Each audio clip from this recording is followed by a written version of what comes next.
a test of a survival situation does not need to turn into a survival situation. And we're taking a hit to our pride, and we're having to head out.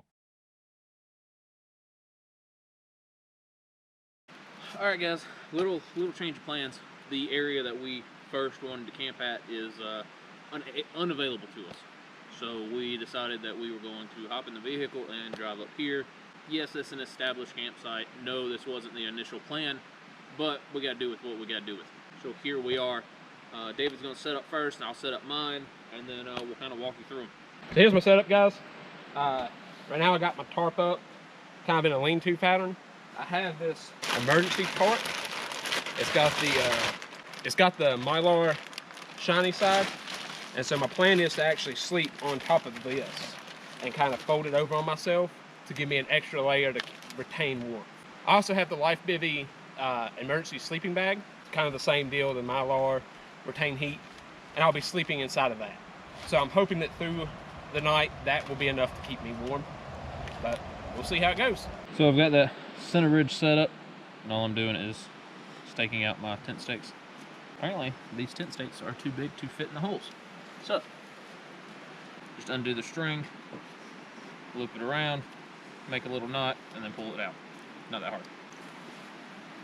But it's going to be a very extremely, maybe too low shelter. I might have to bring it up some.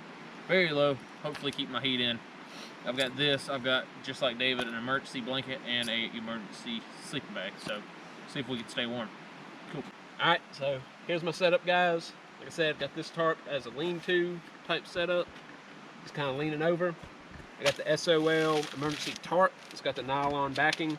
Got the Life Bivy emergency sleeping bag, and underneath that I have the Cedar Ridge Trooper Junior air mattress, whatever you want to call it. That's my setup. I'm hoping it's going to be warm enough tonight. Weatherman was talking about rain moving in tonight, and it's supposed to get down cold, so we'll see how it goes. So mine's pretty much the same, only instead of a lean-to, I've got this very low profile shelter. This edge will flip over, I'll stake it back in the ground, but pretty much the same concept, except for I don't have a sleeping pad. I do have a pillow that I'll pull out here in a minute, but I'm sleeping directly on the ground. Yeah, we'll see how that goes. So I've got this UST survival blanket. I know it works well, and I've got this orange emergency sleeping bag. Last time we did this was about a year ago, about the same time as far as calendar year goes, and I remembered I stayed very warm using these two items. That's after my Titan survival sleeping bag had a malfunction and, you know, didn't work as it was supposed to. Go figure. So yeah, this survival frog one, you know, this is the third or fourth time I'm using it. I'm hoping to stay very warm. Last time I was able to put some leaves up under me. This time, not so much. I've got, you know, what is that? Not even an eighth of an inch in between me and the ground. PD's got his nice sleeping pad, so if all else fails, I might end up going to steal that from him. Who knows? PD has a very open shelter, while mine is very low to the ground and very closed. So I'm hoping that helps benefit me a little bit more. Yes, he's got the sleeping pad. That helps him stay off the ground. That helps the ground not take as much heat away from him as it does me. My shelter is lower, smaller, and more enclosed, so hopefully that helps me out versus his open shelter. So two different concepts, two different ideas. We're going to see which one works the best. All right, guys, we are in bed. And I ain't gonna lie, this is not super comfortable. I'd pull the tarp up because as low as I had it, it just wasn't working out. It was probably sitting right here. So if it starts raining, I'm in for a wild ride. Inside this emergency sleeping bag, this probably be the last time that I use it. I can tell that, you know, it's getting thin in some spots. It still holds up. It's still, everything's still together, but it'd probably be the last time I get to use this thing. I do have this orange emergency, quote-unquote emergency blanket. Kind of goes over me. As you can tell, it wraps around my head and whatnot. Again, good for now. If it starts raining though, I don't know. I had to scoot everything down. When I readjusted my tarp, everything got shifted, and so I had to shift everything downwards, and I'm still too high up. Yeah, I had the perfect spot too. And then when I readjusted the tarp, if I laid flat on my back, my shoulder is sitting right where it roots at. So yeah, it is what it is. But so far right now, I'm warm. It's chilly out here. David's making a racket over there, and I'm gonna send you to him. I don't know why I let you keep talking me into these things. That's not very nice. Do you have anything to say? Oh, you're on video. No, you're on video. As far as my shelter, I think I'll be fine if it rains or anything. The cold is going to be my biggest problem. The tarp I laid down on the ground, I didn't take into consideration how big my body is, so it's not really covering me. So I might just be sleeping with this life bivy tonight. So you're great if the rain comes in from behind you and I'm screwed, and if the rain comes in from down above, I'm good and you're screwed. Yep, pretty much. Cool. So either way, we're both screwed. Yep. That was David with his wise words of wisdom. And yeah, this is really bright. So I'm gonna go to bed because it's blinding. At least we're out here testing gear, unlike every other channel. Well, plans have changed. We could tell you that it is morning time and we slept well and that everything worked perfectly. Yeah, we could, but we're not. We're not going to tell you that. Here it is, 10:30, 11 o'clock at night. I lay down about 9. I think we're both comfortable enough.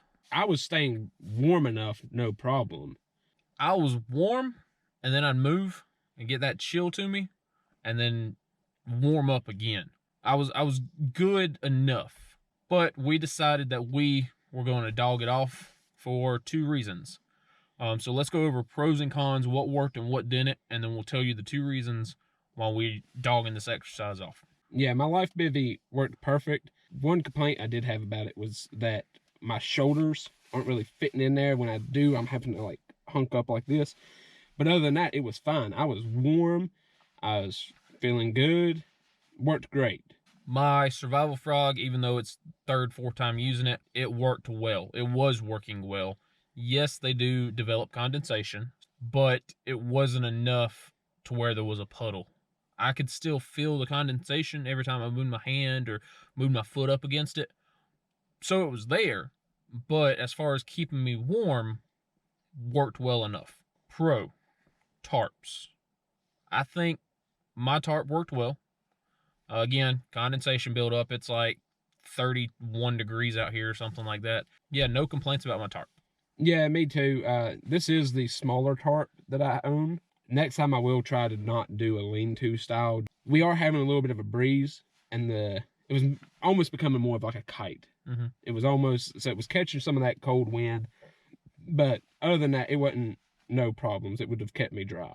So we were almost in an L-shaped pattern. So I was here, and David was here laying sideways. Like he's talking about, a kite was hitting him from the front side. It was going up my feet to my head. So there was a breeze. We were sitting right beside the river. What worked bad? Cons. Emergency blanket. Emergency blanket. Laying on that emergency blanket was a straight up fight. Every time I would try to cover myself with it, it would be just either wasn't enough to cover me, would be hanging in my face, I'd be biting at it. I mean, it was bad. I had the same experience. I had enough to cover my feet, had enough to cover my legs and my knees. Getting up to the shoulders, if I was laying on my side, it wasn't even touching me. Like it was falling off my back. Yeah. If I was laying either on my stomach or my back, it was covering my face. They're great for car camping. They're great for had we been sitting up against a tree and had that thing wrapped around us. They worked well. But as far as using them as a ground sheet and trying to cover yourself up with it, there's just not enough material. I don't know how they'll work as a tarp. Both of ours are water resistant, if not waterproof. They do have grommets, so you can set them up in a tarp fashion, but are they going to reflect any of the body heat? I don't know. I doubt it. I think they only really work if you're wrapped up in them. Yeah, it's kind of the same way I'm feeling with them. They're not as good as what we expected them to be. We were expecting more of a windproof booster to our temperature. Almost like a sleeping bag liner, how it boosts your temperature rating about 5-10 degrees. So I was expecting something like that because that's what I remember from the last time we did this. This time, it wasn't working. Another big pro is, and I can't say enough about it, I've loved this thing ever since I bought it, has been the Cedar Ridge Trooper Junior. Worked great, was awesome. Kept my hips and my back and my shoulders up off the ground. One con I did have with it on this trip was trying to lay on my side. It was almost like it wasn't big enough. There was a literal point where I tried to lay on my side, and I guess I caught the edge, and it actually shot out from underneath me. Definitely going to be looking into getting the full size. And another thing too with it is my feet being on the ground. Yet again, it's weird because last time it was great, but this time, if I tried to lay on my back, it was like my feet were hanging lower than the rest of my body. I don't know why, but it was causing me to kind of sleep with my back in a weird way, and was causing me to have a lot of back pain and a lot of cramping. So last time we did this, we were in my back field. I was able to tuck leaves up under me. I had grass up under me, and so I had that cushion. Up here, it's wet sand, dirt and sand. I brought my hammock. I hung a hammock just to say, just to mess around with it and hang it up. We were working on gear reviews and whatnot. I would have been better off sleeping in a hammock than I was in that ground. And yes, a hammock, you do get that under breeze, but that ground is miserable. Had I had my hammock in my get home bag, yeah, I would have been sleeping in it, but it wasn't part of the get home gear, so I chose not to use it as such. Could we have stayed? Let's discuss that. Why we're leaving, could we have stayed, and what the issues are. I'm a firm believer that we, in a true life or death situation, we could have stayed, we could have survived. It would have teetotally sucked, and there were no telling of what condition we would be in after the fact. One of my major reasons for agreeing to dogging out is I was talking about cramping. If you go back and you rewatch our hike, you'll notice that Brian is constantly asking me, do you need some water? Do you need some water? And I kept telling him no. That was me being an idiot. So I'm extremely dehydrated. Anytime I bend my knees, anytime I straighten my legs, anytime I make any kind of movement, instant cramp. And I mean a cramp that it takes a hot minute to get rid of. Our original location that we backed off from, 2 reasons. Number one, yes, it was someone else's property. Number two was because there was no area to lay down flat. It was a bunch of small trees. Yeah, we could go down there with a little handsaw that we got, cut some down, push some over, whatever. But there was no area to lay down flat on the ground. That being said, we get up here, we have the area, we have the space to lay down flat. Yes, I could have stayed, we could have stayed all night. Could I have laid on the ground all night? Probably not. I would have been more comfortable up against a tree. My butt would have eventually got sore. Maybe I would have tipped over, laid on my side for an hour or so, and then set back up. I don't know. But yes, we could have, if we had to, I could have wrapped up in that emergency sleeping bag. I've got the emergency blanket wrapped around me. I could have tucked up against a tree. I would have been fine. Why didn't we do that? That leads into the second issue. So we're sitting up here, me and him fixing to be asleep, right? And you hear something rush through the camp. Now, we don't know what it was. We don't know if it was a squirrel, possum, raccoon, coyote, whatever. About 20 minutes later, again, you're starting to doze back off, and you hear the coyotes. Okay, no big deal. We have coyotes around here. Cool, it's a thing. About 20 minutes after that, I have to pee. I really don't want to have to get up and pee, but if I wait, it's going to be more annoying here in about an hour when I'm frozen cold and have to pee. So I get up to pee, got my flashlight, boom, hit it. I go pee in the river. There is sets of eyeballs staring back at us. Not a set like a raccoon, sets. Yes, we've got my pistol on me. Yes, David's got a pistol on him. I don't know what that set is. About 15 minutes later, I'm like, hey, listen, dude, we're dogging this off. And about that time, coyotes are right on top of us. We've both been coyote hunting before. We've echoed with the, machines, and we've heard them off in the distance. We've echoed before, and they've been right on top of us. And that's what it was like again. And so we're like, dude, let's go. We pride ourselves on being the channel that goes out and tests out our equipment. Absolutely. 100%. But a test of a survival situation does not need to turn into a survival situation. And we're taking a hit to our pride, and we're having to head out. I want to be sitting here in a real world situation. It's nighttime, time to move forward. I see eyes staring back at me. I'm doing the same crap. I'm packing my stuff up and I'm moving 1,000 yards down the road or 10 miles down the road. I'm not sitting here waiting to get ate by something in the middle of the night. But listen, okay? We actually went out and physically tested our gear. So give us props for that. You know, attaboys in the comment section. We went out here, we proved things work. We proved things that don't work.